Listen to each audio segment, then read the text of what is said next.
কানাঘুষো শোনা যাচ্ছে ইউনূস চাইছেন ৭১-এর ইতিহাসকে মুছে দিতে। পাক প্রেমের একটা বিষয় উঠে আসছে। এটার পেছনে কি কারণ শুধুই অন্ধ ধর্মবিশ্বাস নাকি আরো অনেক? ভারত বিদ্বেষীদের একটা অত্যন্ত কমন পয়েন্ট হচ্ছে সীমান্ত দিয়ে ভারত পুশিং করছে। এই অবৈধ অনুপ্রবেশকারীর ঘটনাটা কি সত্যি? বাংলাদেশের সংখ্যালঘু নির্যাতনের যে ঘটনা আমরা জানতে পারছি সেটার সত্যতা কতটা?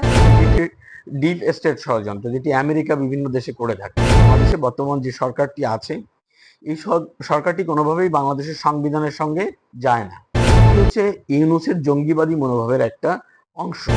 তারা হচ্ছে পাকিস্তানের দালাল, যারা ১৯৭১-এর স্বাধীনতা চায়নি, মুক্তিযুদ্ধের বিরোধী ছিল। সেই পাকিস্তানের এখন পর্যন্ত সেই দলটি পাকিস্তানের নিবন্ধিত রাজনৈতিক দল।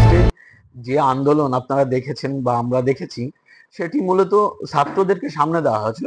অপারেশনটা ছিল আইএসআই, পাকিস্তানি গোয়েন্দা সংস্থা, এবং তারাই ইউনূস সরকারকে প্রতিষ্ঠিত করেছে বাংলাদেশে। ৬ আগস্ট, ৭ আগস্ট, ৮ আগস্ট স্পেশাল ফ্লাইটে বাংলাদেশে এসেছে আইএসআই এর লোকজন। ভারত বাংলাদেশ সম্পর্কটা তো রক্তের অক্ষরে লিখে, যে চোখে দেখেছে যে কিভাবে বাংলাদেশ থেকে ভারতে অনুপ্রবেশকারীরা ঢুকছে।